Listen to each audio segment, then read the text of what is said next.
Bonjour à tous, bienvenue sur ce nouvel épisode de l'Hebdo des marchés. Nous sommes le lundi 9 septembre 2024 et comme un lundi sur deux, j'ai le plaisir de recevoir Marc Toiti. Salut Marc.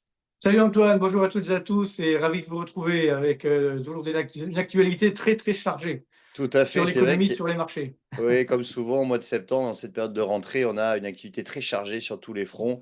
Donc petit sommaire de l'émission, on va parler justement de la croissance, hein, de l'activité économique qui inquiète un petit peu les marchés, évidemment, on va y revenir. Ensuite, l'inflation, c'est une semaine d'inflation cette semaine, hein, aux États-Unis. On aura chiffre d'inflation, les prix à la consommation, les prix à la production. Et on va terminer, comme d'habitude, par les marchés.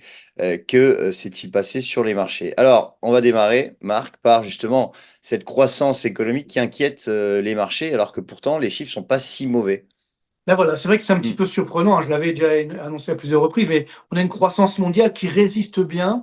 On a eu les indicateurs des directeurs d'achat, hein, tu sais, ça sort chaque début de mois, et donc l'indicateur composite, ça veut dire tout secteur confondu, au niveau monde, même il s'est amélioré. On était à Mm. 52,5 le mois dernier, là on est à 52,8 au mois d'août. Donc je rappelle la règle de décision, en fait, au-dessus de la barre des 50, c'est la croissance, en deçà, c'est le recul de l'activité. Donc là, 52,8, bon, ce n'est pas l'euphorie, c'est sûr, mais ça reste quand même une belle, je dirais, une belle performance dans le Mm. contexte un petit peu compliqué actuel.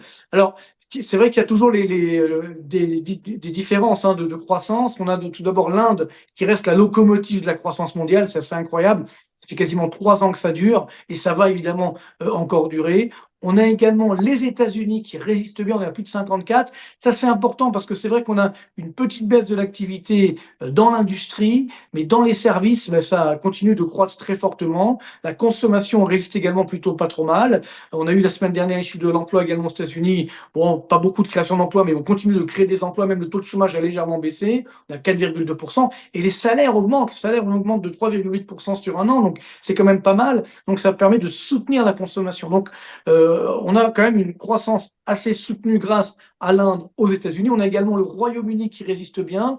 Donc, malgré tout ce qui peut se passer d'un point de vue sociétal, on a une bonne croissance outre-Manche. Et là, même dans l'industrie, hein, donc il faut quand même le souligner. Alors, par contre, si on regarde dans le détail des chiffres, on a toujours la Chine qui est autour des 51,2. Bon, c'est pas formidable, c'est pas la Bérésina non plus, mais c'est vrai que la Chine, je l'ai souvent dit, n'a plus les moyens pour l'instant hein, de retrouver une croissance forte. Ah, donc, elle doit digérer toutes ces crises, les crises immobilières, également un problème de natalité, comme on le sait. Il y a un problème de pouvoir d'achat aussi. Hein. N'oublions pas qu'aujourd'hui, en Chine, il y a à peu près 700 millions de Chinois qui vivent correctement. Donc, c'est énorme, évidemment, mais il y a encore 700 millions qui attendent. Donc, dès qu'il y a un peu moins de croissance, eh ben, justement, il n'y a pas cette amélioration du pouvoir d'achat. Et ça, c'est très dangereux pour la stabilité politique, sociétale de la Chine. Donc, c'est vrai que la Chine n'est plus cette locomotive d'antan. Hein. On avait l'habitude, d'avoir cette locomotive indéfectible chinoise.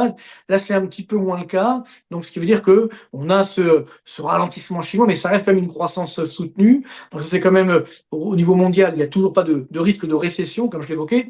Et puis, on a également donc la zone euro, c'est vrai, on est légèrement au-dessus des 50. Donc là aussi, c'est un petit peu très fragile, notamment à cause de l'Allemagne, puisqu'on est à 48. L'Allemagne va très mal. On a une récession dramatique. On voit les entreprises comme Volkswagen qui annoncent des plans de licenciement assez incroyables. Donc c'est vrai que ça fait un petit peu peur sur l'Allemagne. L'Allemagne est en train de souffrir, elle paye ses erreurs, notamment la fin du nucléaire, hein, elle est en train de payer très cher. Également le fait elle est peut-être trop tournée vers la Chine, et donc comme la Chine va moins bien, l'Allemagne également ralentit. Donc là, on est vraiment en récession en Allemagne, hein. C'est pire qu'un ralentissement. Alors, pour la petite anecdote, pour terminer, sur le mois d'août, on a eu un effet JO pour la France. Mhm. C'est vrai que l'indicateur des directeurs d'achat s'est nettement amélioré. On est à 53, ce qui est quand même très très bon pour la France. Alors, ça avait plongé les mois d'avant. Là, hop, Mhm. un petit rebond sur le mois d'août, mais malheureusement, ça ne va pas durer. Sur le mois de septembre, ça va repartir à la baisse. C'est vrai qu'on a un nouveau gouvernement, j'ai envie de dire, enfin, un nouveau Premier ministre. On n'a pas Premier encore de ministre. gouvernement. C'est Mm. déjà pas mal. Après Mm. 50 jours sans Premier ministre, enfin, entre guillemets, du Mm. moins, il y avait le démissionnaire, mais on n'avait pas le nouveau. Alors, a priori, on a évité le pire quand même, parce qu'on n'a pas Mm. un gouvernement qui a annoncé justement une augmentation des déficits. Mais première mesure qui a été annoncée hier, même c'est que en fait la France demande un nouveau délai à l'Europe pour justement présenter un plan de réduction de son déficit. Je ne sais pas si tu te souviens, mais Oui. normalement, le 20 septembre, la Mm. France devait présenter un plan de réduction de son déficit, puisque Mm. on a un dérapage Ouais. énorme de notre déficit et on n'arrive même plus à le contrôler, hein. La direction du Trésor a sorti une note la semaine dernière qui est assez incroyable. C'est-à-dire que là où l'État français, donc Bruno Le Maire en l'occurrence, a annoncé une réduction du déficit sur des niveaux de 4%, là on nous parle de 6,7% Mm. pour 2026. À C'est assez 2026, oui, incroyable, oui. hein. Oui, Oui, oui. oui. Bon, pour cette J'ai année, on est vu. à 5,6. Déjà, moi, 5,6 c'est ce pour que cette année. j'annonçais depuis déjà des mois. Mm. On le voyait très bien, comme c'est la règle de base, hein. Si on a Mm. moins de recettes et plus de dépenses, mécaniquement, le déficit public se creuse. Donc, c'est exactement ce qui est en train de se produire. Mais surtout, on n'a pas tellement parlé de la suite dans ces prévisions. Et il y a un dérapage énorme pour 2025 et 2026. Donc, ça, c'est quand même très, très dangereux. Et donc, évidemment, on doit présenter un plan de réduction de ce déficit. Sauf que comme on vient d'avoir un Premier ministre, enfin, nouveau Premier ministre, on n'a pas encore de nouveau gouvernement. Donc, évidemment, pour présenter un plan de réduction du déficit, ça va être compliqué. Compliqué. Et j'ai fait les calculs. Il faudrait réduire les dépenses publiques de l'ordre de 100 milliards d'euros Mm. d'ici 2026-2027. 100 milliards d'euros, C'est c'est quand même costaud. Enfin, c'est c'est costaud, oui. possible, hein, rien, impossible n'est pas français, mais c'est quand même costaud. Et évidemment, la grande crainte, c'est qu'on augmente encore les impôts, ce qui évidemment serait une grave, grave erreur, ça casserait l'activité économique. D'où le fait que après les JO, bon, on risque d'avoir un Ouais. petit chaos entre guillemets Un sur le mois de retour sur septembre. Terre. Un Voilà, retour retour sur sur Terre. terre, Mm. beaucoup d'attentisme, on le voit aujourd'hui de la part des chefs d'entreprise. Mm. Plus d'investissements sont bloqués, pareil pour les embauches. Donc attention, la France, il y a eu une petite bonne Mm. surprise sur le mois d'août, mais ça risque d'être corrigé dès le mois de septembre. Donc voilà, pour montrer qu'au niveau mondial, la croissance elle reste autour des 3% au niveau mondial, c'est pas mal. C'est pas l'euphorie puisque sur longue période, on a 3,5% de croissance mondiale. Là, on est autour des 3%, mais c'est quand même pas la récession. Et puis après, là, évidemment, l'aspect un petit peu disparate de cette croissance, avec donc des locomotives, donc Inde, États-Unis, un petit peu le Royaume-Uni, et puis bon, la Chine entre les deux, et ensuite la zone euro qui souffre, Mm. également donc l'Allemagne, bien entendu, comme on l'a évoqué. Donc, prudence quand même, mais la bonne nouvelle, c'est que ce n'est pas la récession, Voilà. donc les marchés n'ont pas de quoi s'inquiéter sur cette récession. Alors justement, on va y revenir après sur les marchés, mais qui sont justement inquiétés, et notamment à cause, et je voulais te poser la question, Marc, des chiffres de l'emploi aux États-Unis, puisqu'on a vu que vendredi dernier, donc ces chiffres d'emploi étaient sous les attentes, mais pas non plus catastrophiques. Surtout le mois précédent a été revu fortement à la baisse, Oui, hein, c'est ça. puisqu'on a eu plus que 89, 89 000 créations d'emplois. Est-ce que pour toi, c'est vraiment un signal alarmant, ou alors c'est justement ça rentre dans l'ordre et les marchés s'inquiètent un petit peu trop par rapport à Oui, cela? mais ce qui était un petit peu trop euphorique, c'était avant, quand on avait des chiffres de 300 000 créations d'emplois Oui, chaque mois, oui, c'était un jusqu'à petit peu même beaucoup. 500 000, on a Voilà, eu. on avait Oui, des oui. chiffres complètement fous, mais en moyenne, Mm. depuis le début de l'année, on avait 300 000. Là, on est autour, voilà, je dirais, des 80 100. 000, 100 000, Mm. même 100, 120 000. C'est pas mal quand même. C'est pas des Mm. destructions d'emplois, faut quand même pas Oui, tout à exagérer. fait. D'ailleurs, le taux de chômage avait baissé, on est à 4,2%, Mm. parce qu'il faut savoir que l'enquête, c'est une enquête de l'emploi, c'est pas les vrais chiffres. Donc, c'est une enquête. Après, ce qu'on appelle le bureau du travail aux États-Unis ajuste tous les 6 mois les chiffres, d'où le fait qu'on a révisé fortement le mois dernier. Mais bon, encore une fois, ça reste moins. Puis surtout les salaires qui continuent Mm. d'augmenter. Donc ça, c'est pas mal. Le nombre d'heures travaillées qui augmente également le mois dernier. Donc, c'est-à-dire qu'on a un marché du travail qui n'est pas catastrophique, encore une Mm. fois. Et ne l'oublions pas, hein, normalement, la variable, le marché du travail, l'emploi, c'est une variable retardée de l'activité. Donc d'abord, on a la récession et après, on a des destructions d'emplois.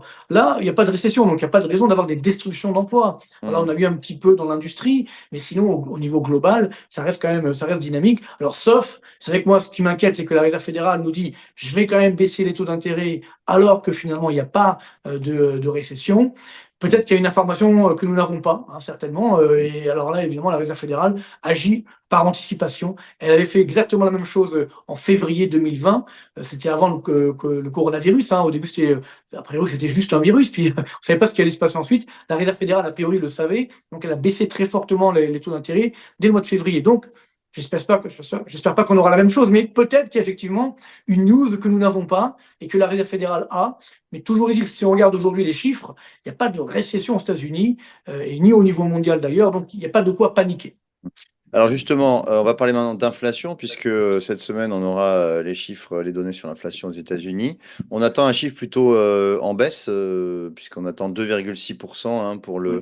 l'indice des prix à la consommation, après 2,9% le mois dernier. Est-ce que pour toi, est-ce qu'on est dans la bonne voie pour concernant l'inflation? Oui, oui, alors c'est tout à fait logique, hein. On a eu le même mouvement en Europe, puisque Mm.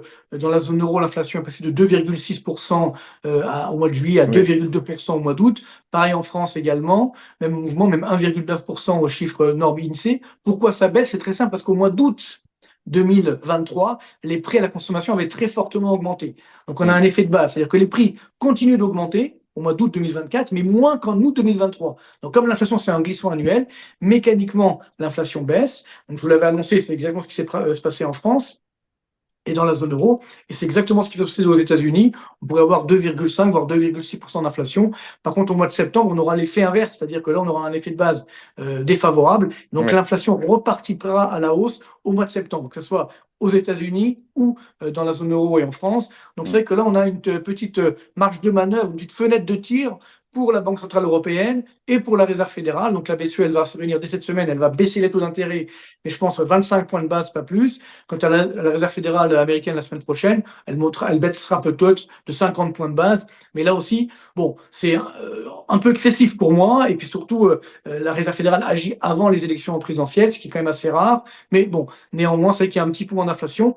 Je rappelle que l'objectif d'inflation, c'est quand même 2%, que là, donc, on va être à 2,5. Hors énergie et produits alimentaires, on sera également largement au-dessus même des 2,5. Donc bon, c'est pas non plus, encore une fois, là aussi, l'euphorie sur l'inflation. Il faut rester prudent. La bonne nouvelle, c'est quand même les prix du pétrole qui baissent Qui depuis baisse. quelques jours, ça baisse assez Mm. nettement. Mais si on voit les autres matières premières, ben, il y a certaines matières premières qui repartent à la hausse.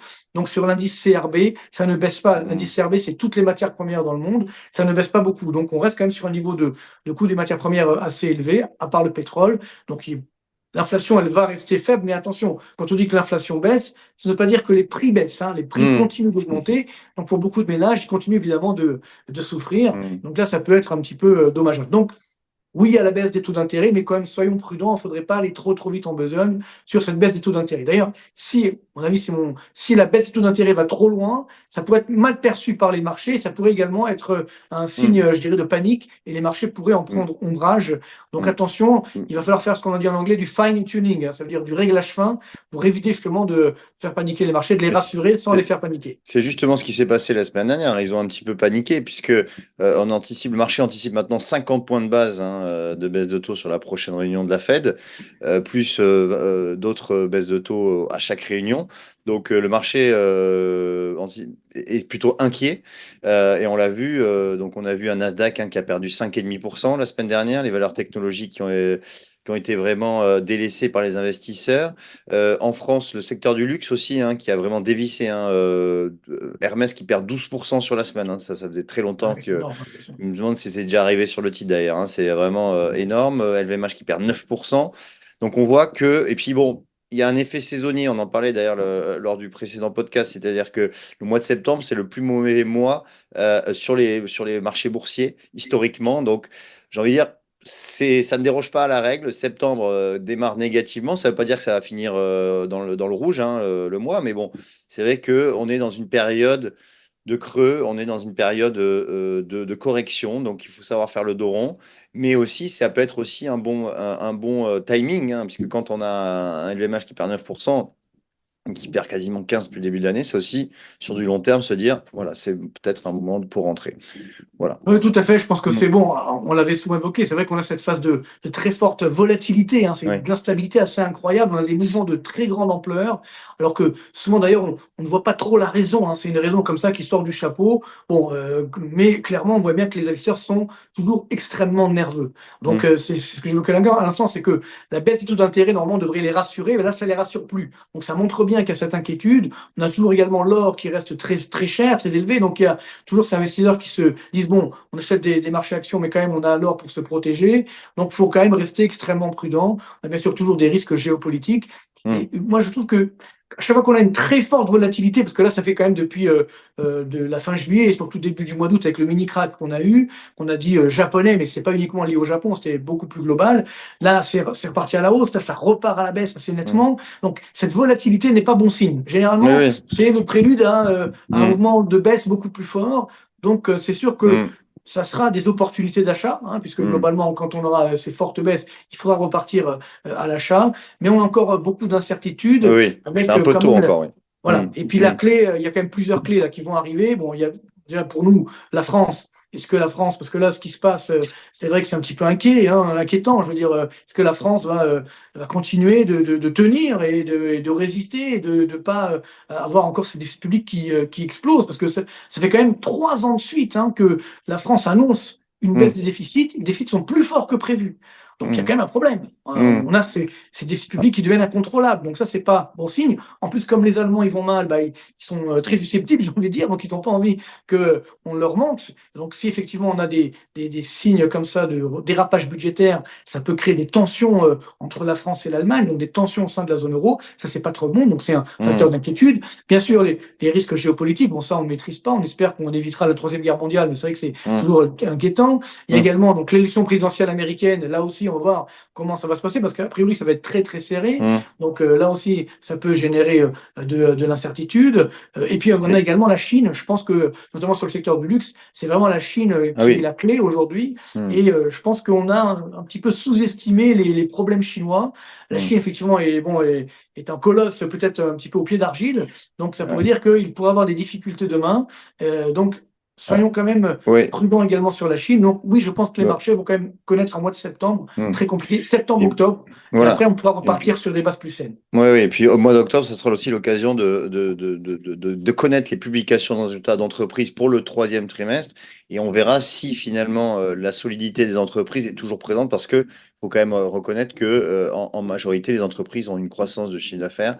Ça dépend évidemment des secteurs, mais c'est aussi pour ça que les bourses ne s'effondrent pas parce qu'il y a quand même la majorité des entreprises qui sont en bonne santé et notamment les tech américaines. Hein, on va pas Alors, revenir, mais les 7 magnifiques sont quand même, quand on regarde les chiffres, sont quand même assez brillants. oui, mais justement, n'oublions pas sur le Hmm. numérique qu'on a quand même une petite bulle qui est toujours Oui, là. Elle s'est oui. reformée avec le temps. Hmm, C'était dégonflé il y a 2-3 ans, puis là, ça se regonfle. On a vu Nvidia la semaine hmm, dernière. Donc, hmm. attention, parce qu'il y a aussi un Alors problème. Nvidia, c'est vrai que c'est Euh, à part. Hein. C'est à part Nvidia. Ben Oui, oui, ça oui. part, mais c'est quand Oui, même le fer de lance de tout ce qui est oui, IA, etc. tout à Donc de fait. la nouvelle bulle, entre guillemets. Donc si Hmm. Nvidia va mal, et je pense que comme dans toute société, il y a des problèmes de gouvernance, tout Alors, simplement. Et hmm, donc c'est vrai que l'entreprise a grossi très très vite ces dernières années. Donc il peut avoir une difficulté, là aussi qu'on ne voit pas. Donc hmm, soyons quand même prudents, y compris sur l'high-tech, même si tu l'as bien dit, les 7 magnifiques, bon, bah, là, hmm. il y a pas trop de problème. Mais bon, Ouais, quand même, ouais. je veux dire, et si la Chine va vraiment moins bien dans les prochains Oui. mois, ça va quand même compliqué. Hmm. Enfin bon, en tout cas, on sera là pour le Évidemment, commenter et toujours. l'analyser. Avec grand plaisir, avec grand plaisir. Et on fera bientôt Bon, donc le webinaire de le fin webinaire. septembre. Je ne Oui, sais pas si on peut le... l'annoncer déjà, mais oui, ça on peut sera l'annoncer le lundi le 30 30 septembre. septembre. Lundi 30 Voilà. septembre, Donc webinaire d'ici là, on du se troisième reverra, mais trimestre. c'est vrai que c'est important parce qu'on fera un petit peu le point et puis surtout les Tout à fait. perspectives pour la fin d'année. Donc merci de Tout à votre fait. fidélité et puis c'est toujours un grand plaisir de vous retrouver avec Antoine et toute Hmm. l'équipe. Merci de nous avoir suivis. On vous dit donc à dans 2 semaines. Salut! Allez, à bientôt.